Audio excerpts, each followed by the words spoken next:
Hello everyone, welcome to this tutorial for my peaceful and worshipful arrangement of the worship song, The Heart of Worship by Matt Redman.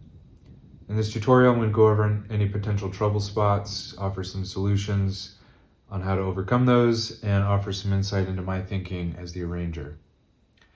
So overall, my thinking as the arranger was to create an arrangement that would stay true to the overall message of this song. If you know the story behind it, you know that Matt Redman was young at the time and his church was going through a kind of revival, and they had felt that they were getting too focused on the performance-y side of worship. So they literally stripped all their instruments away and they went through a season of reflection and searching themselves and keeping everything very simple. And at the end of that season, Matt Redman had written this song, which was all about basically not making worship about the externals, but making it about the heart and about something that pleases God. And so that's the whole message of the song. It's very worshipful, it's very reflective, it's very prayerful. So I wanted to write an arrangement that packaged this beautiful melody and its beautiful message in something that was true to that. And so that's where this idea came from.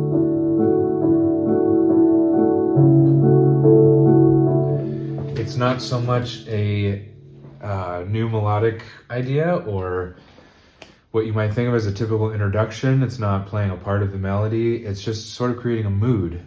And in the spirit of that, you don't want either hand, when you're playing this, you don't want either hand to be louder than the other. You want them both to work together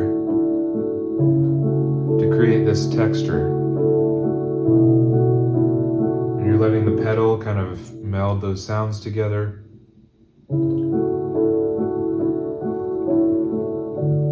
Then you can bring your right hand out above the left hand because the melody is now here.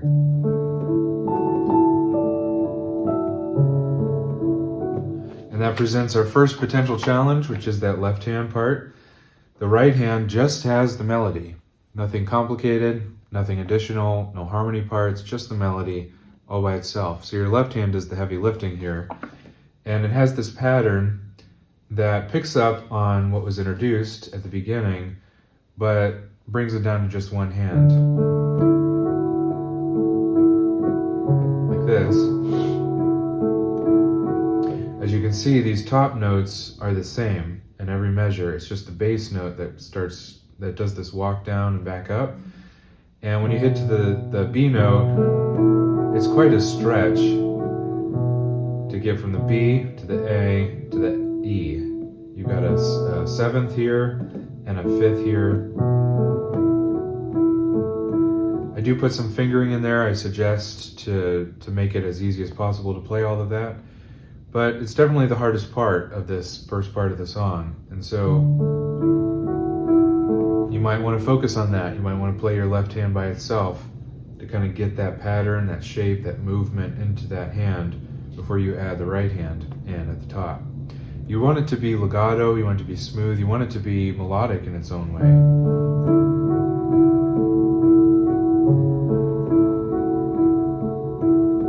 I put those slurs in there over those lines because I want you to think of the left hand not as just throwaway notes that are accompanying a melody, but as a kind of counter melody to the main melody. I want you to be thinking very musically about your left hand when it plays those parts. So when you get to those stretches, if you don't have big hands or hands as big as mine, or I can easily play that. In fact, I can play an 11th with one hand. So freakishly big hands, and I know that not everybody has hands that big. Then your practice is really going to be getting the jumps between those larger intervals.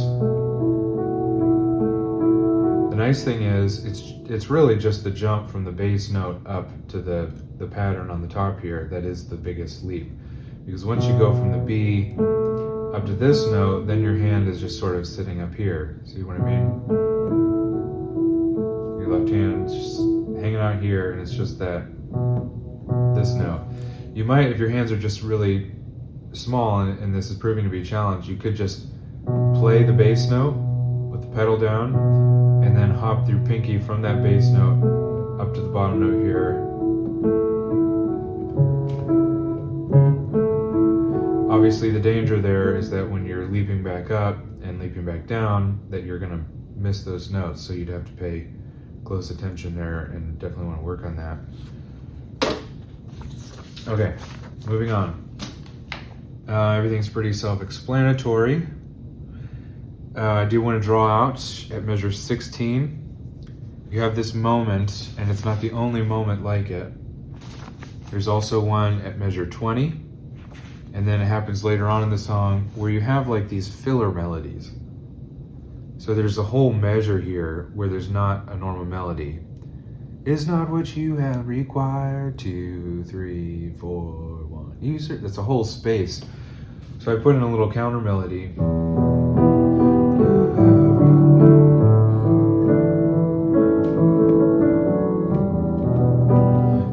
Dun dun, like that. That's meant to fill that space. You don't want it to become the foreground as loud as the main melody, but you want it to be its own little moment. So make it musical, make it stand out a little bit. The fingering there is intentional so that it's positioning you. Finger 2 followed by 1 so that you're in place for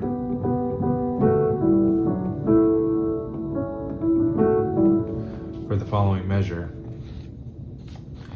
Then you get these little moments here, like at the beginning of the chorus, where your right hand is playing a 6th down here, but then quickly has to leap up to the melody line. So,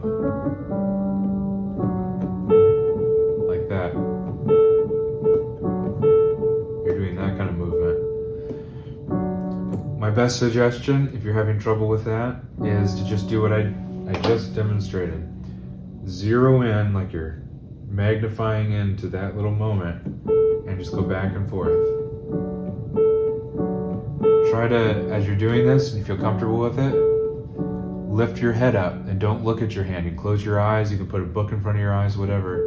See if you can do it without looking at those notes, so that you get a feel for what that distance is. Then add your left hand to it. Then add more notes to it. Add more notes to before it.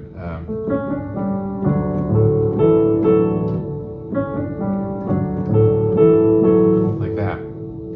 That's a little suggestion for that moment. There are others later on in the song where you're making those quick kind of leaps between an accompaniment or a counter melody in your right hand, and then the main melody comes back in pretty quickly and you got to jump up. The same principle applies, same technique for practicing it applies.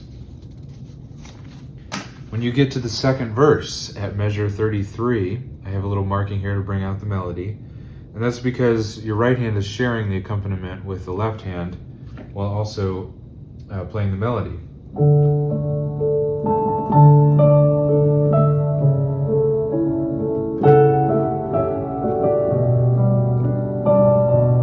So you probably already know the melody, you know which notes are the melody.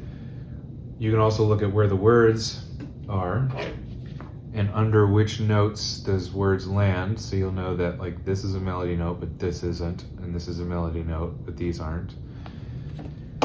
And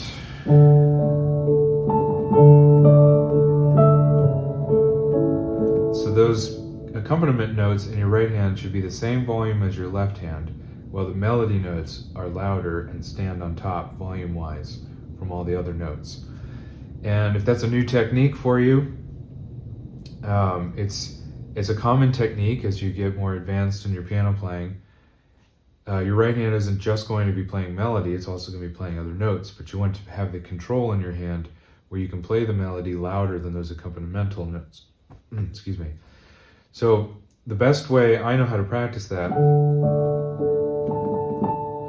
well, you know what, the nice thing is, this accompaniment, is that you're not really playing melody notes at the same time as the accompaniment.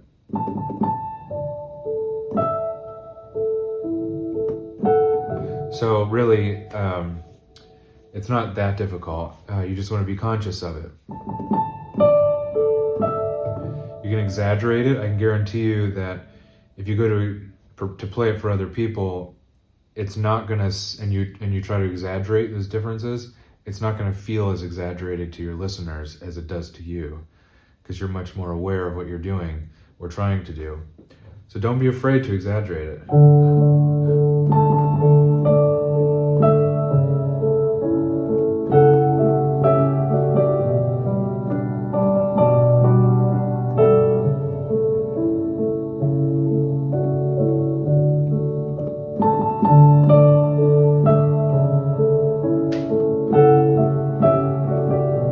It's such a beautiful melody. Just letting it ring out is not a bad idea. Always a good idea.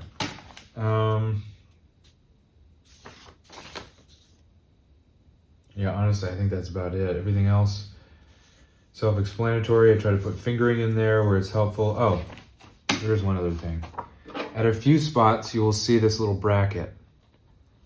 At this, it's the same chord and the same chord voicing every single time, but sometimes it's in a higher octave. Let's see if I can find the other moment. That's one here, but I need to add the bracket in. Forgot to add it into this sheet music. Anyway, the idea is that you're playing it with one finger. You're playing it with your thumb like that.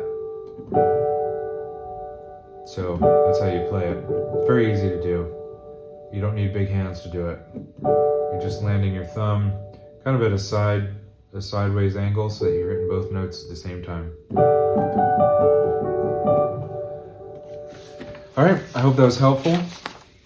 This is one of my favorite worship songs, and it came out right when I was getting into this whole world of worship music. So it has a special place in my heart. It was a lot of fun to write this arrangement and record it. I hope it's a blessing to you and those for whom you play it, and I will see you in the next tutorial.